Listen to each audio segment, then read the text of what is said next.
The Name Jar by Yang Zuk Choi. Through the school bus window, Yunhai looked out at the strange buildings and houses on the way to her new school. It was her first day, and she was both nervous and excited. She fingered the little block of wood in her pocket and remembered leaving her grandmother at the airport in Korea.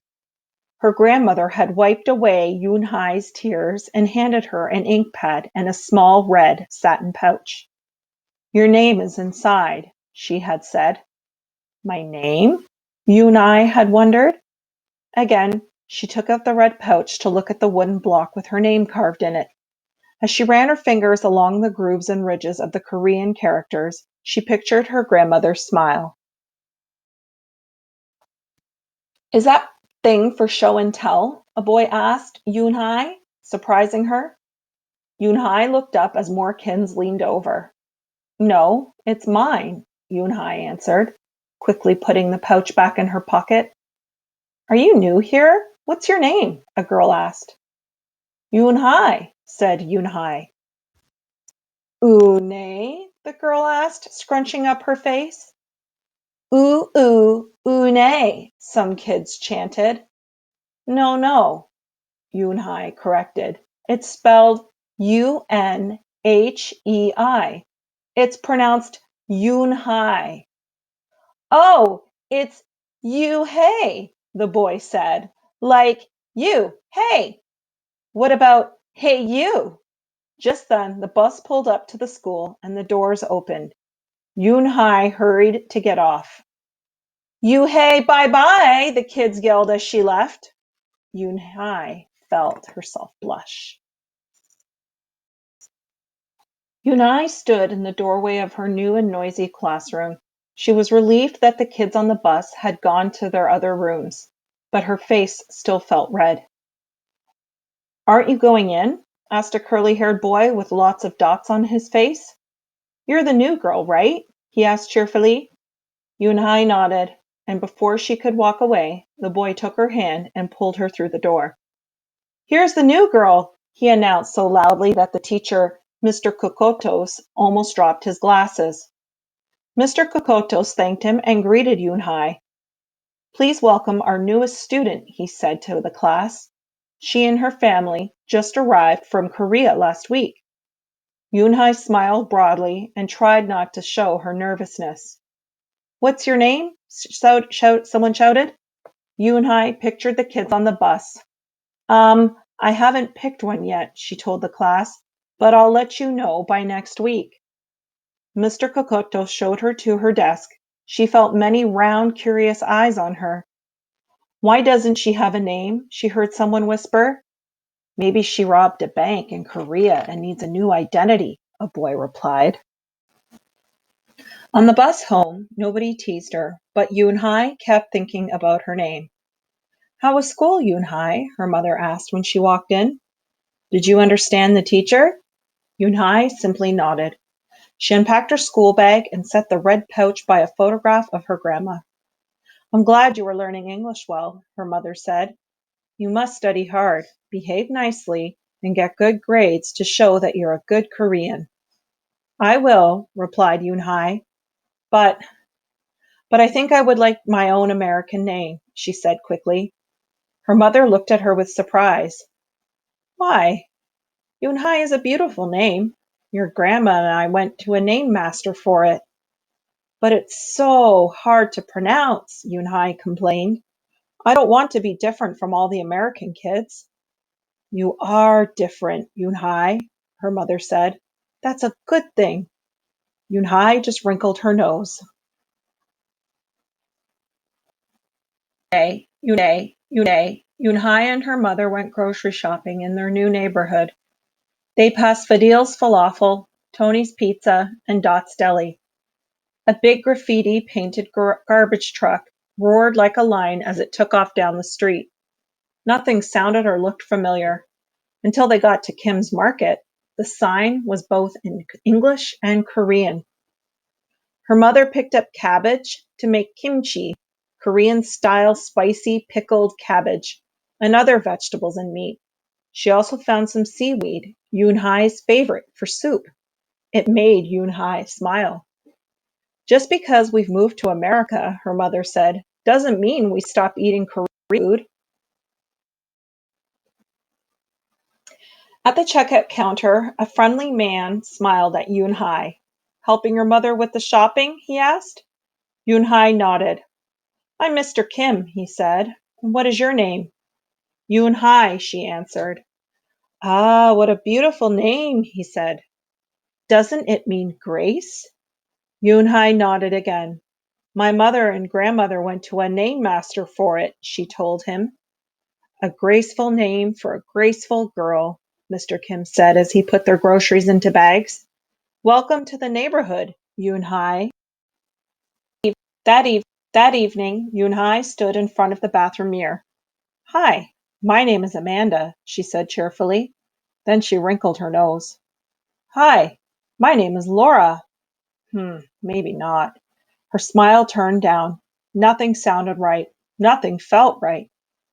I don't think American kids will like me, she worried as she began to brush her teeth. Haima nam eat shuji, she said in the mirror with her mouth full of toothpaste. The next morning, when Yunhai arrived at school, she found a glass jar on her desk with some pieces of paper in it. Yunhai took one out and read it aloud. Daisy. That's my baby sister's nickname, but she said you can use it if you want, said Cindy, who sat down next to her. Yunhai took out the rest of the paper. Tamala, she read. I got it from a storybook, said Nate. She was smart and brave. Yunhai nodded and folded another piece of paper. Wednesday. Yeah, you came here on Wednesday, said Ralph. Thank you for your help.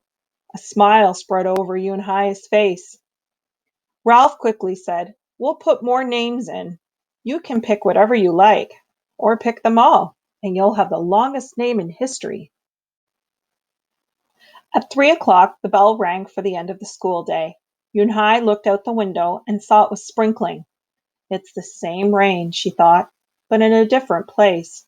She watched other kids leaving in groups. Hey! A familiar voice called out to her. Yunhai turned around to see the curly-haired boy again. I'm Joey, he said. And you? Don't you have any name? Yunhai thought for a moment. Well, I can show you, she said, and took out the small red pouch. She pressed the wooden block on the ink pad and then stamped it on a piece of paper. This is my name stamp, she said. My grandma gave it to me. In Korea, I can use it as a signature when I open a bank account or write a letter. And whenever I miss my grandma, I use it to fill a piece of paper. Want to try it? She offered the stamp to Joey, and he carefully inked the stamp and pressed it hard on the paper. The red characters gleamed against the whiteness. Wow, that's beautiful, Joey said. Can I keep the paper? Sure, Yunhai said, and then the two of them shared her umbrella as they walked to the school bus. The jar got fuller with more names, and Yunhai read them all. She found a few names she liked. Miranda, Stella, Avery. They sounded interesting. I hope you choose the name I put in, Marco told her at snack time. I've put in 3 more, said Ralph. Madison, Park, and Lex. They're my favorite street names. Maybe you should close your eyes and draw a name, Rosie suggested. Ralph frowned. That's silly. What if she doesn't like the name she draws? Well, we didn't get to choose our names when we were born, did we? Rosie argued. Everyone thought about this. When I got home from school that day, her little brother ran to give her a letter. It was from her grandma. She opened it quickly. It said, To my Yunhai, I hope you are enjoying your new school and new friends. Be sure to help your mother and your little brother. Here the moon is up, but there the sun is up. No matter how far apart we are, and no matter how different America is from Korea, you'll always be my Yunhai, your grandmother forever. Yunhai took out her wooden stamp and filled a paper with it. She thought for a long time in front of the bathroom mirror. On Saturday, Yunhai walked to Mr. Kim's store. Mr. Kim was helping a customer, but he looked up and greeted her. Hi, Yunhai. Hello, Mr. Kim, Yunhai replied. She felt as if she was back in her old neighborhood in Korea. Hey, said the customer, turning around. It was Joey. Your name is Yoonhee? He asked, his eyes open and wide. Yoonhai looked quickly at Mr. Kim and then turned to Joey. She nodded slowly. Yes, it's pronounced Yoonhai. And it means grace, Mr. Kim added. Yoonhai, Joey said slowly, and this time perfectly. It made Yoonhai smile. I'll have it ready for you tomorrow, said Mr. Kim to Joey. Thank you, Mr. Kim. See you Monday, Yoonhai, Joey said to her. He left before she could ask him why he was at the store. On Monday, Yoonhai came to class early to look at the names one last time, but the jar wasn't on her desk. Instead, there was a single piece of paper with a name on it. Yoonhai slipped it in her pocket. Where's your name jar? Ralph asked as soon as he saw it was gone. I don't know, Yoonhai said. It wasn't on Mr. Kokoto's desk or on any desk, and it wasn't on the counters or any of the shelves. As the other kids arrived, they helped look. Soon Mr. Kokotos came, and Ralph shouted at him, The name jar is gone, the jar with all the names in it. Gone, Mr. Kokotos replied. With a look of concern, he asked Yoonhai, Did you get a chance to read all the names? Yoonhai nodded. She took a breath. I'm ready to introduce myself, she said. Yoonhai wrote her name in both English and Korean on the chalkboard. I like the beautiful names and funny names you thought of for me, she told the class, but I realized that I liked my name best, so I chose it again. Korean names mean something. Yoonhai means grace. Grace! Grace in Hai, shouted Ralph. Everyone tried to say it. In Hai, In Hee, Yoon Hae. Yoonhai said her name again, slowly and clearly. Soon the kids began to say it better. Even Mr. Kokoktos. They applauded Yoonhai's choice. I was named after a flower, Rosie whispered to Yoonhai. Lots of American names have meanings too, Mr. Kokoktos reminded everyone. When the class was dismissed, Yoonhai heard her new friends say goodbye. Bye, Yoonhai. See you tomorrow. Goodbye, Yoonhai. Yoonhai said goodbye and then looked around for Joey, but he was already gone. Yoonhai! Yoonhai!